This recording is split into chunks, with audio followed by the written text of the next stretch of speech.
Predicting future price behavior is probably the hardest, or one of the very hardest problems that people seriously attempt to solve, at scale. You're always aiming at a moving target, even in this low signal-to-noise regime, and that makes things even worse because you can't just look back at a large amount of historical data and fit one single relationship and have that relationship work for a long time into the future as an accurate prediction. The way Voleon got started is that I had met Michael Karatonov, who's my partner and co-founder, working previously in the quantitative finance world.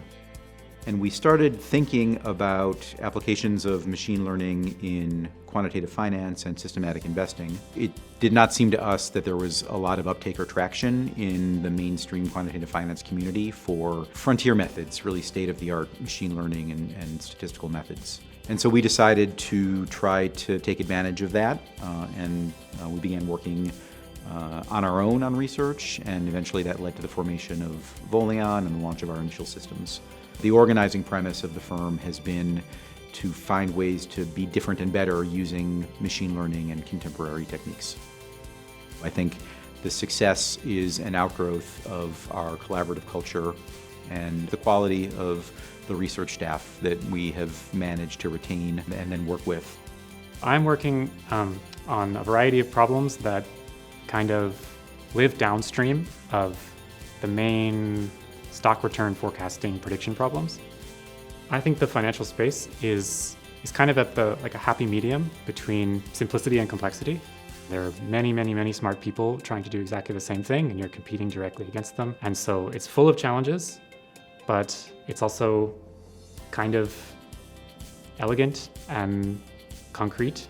I've been doing statistics for a long time, from the beginning of my undergraduate career. I believe an education in applied statistics gives you three main things. It gives you a broad variety of tools, ranging from fairly simple ones to even more complex ones. It gives you a way of thinking, a way of problem solving, systematically approaching problems, trying to find generalities. It gives you a very healthy calibration of the power and perils of data. We don't like black boxes. We embrace this complex system. We want to understand what it's doing. The intellectual environment here at Voleon is very similar to that of in an academic environment, which is one of the reasons I really liked my internship here and decided to come back full time. It's easier to evaluate whether what you're doing is making progress, right? The rules of the game are kind of well defined. Having clear metrics that guide you through the research process here is one of the things that attracted me to quantitative finance in the first place. You're working on these very interesting, challenging problems surrounded by a lot of very sharp colleagues. The quality of my coworkers, they are incredible. I'm constantly amazed by the work they do. When I started, there were 5 of us in research, 3 of whom are still there 16 years later. Now I think it's 10 times as large.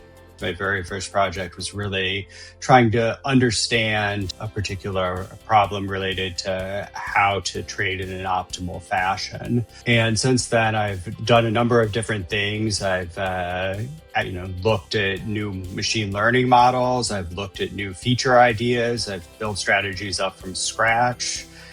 Sometimes I've done whatever it takes to keep the system running, if that's what needs to be done. And then right now I'm in a role managing managers, trying to help them be more effective, having them bring their hardest problems and ask questions, see if I can work with them to try and find different ideas to try and find kind of the critical pivot point that will crack the problem open. Every time I feel like I've understood something, there are new challenges that have opened up and new opportunities, new ways of thinking about things or new problems that we have to tackle. So it's really, it's been a real pleasure to kind of be able to do so many different things. When we evaluate research candidates, I think the thing that we're trying to focus on is their abilities. I'm looking for mathematical facility, computational thinking, not necessarily someone who's an excellent programmer, but somebody who can frame their ideas as computations and a kind of curiosity that lends itself to work in applied statistics. I just look forward to working with new, enthusiastic, creative people who can help us solve really thorny technical questions. And that's more than anything how I see our future, is that we're going to be able to have more great colleagues, more great interactions, solve more problems.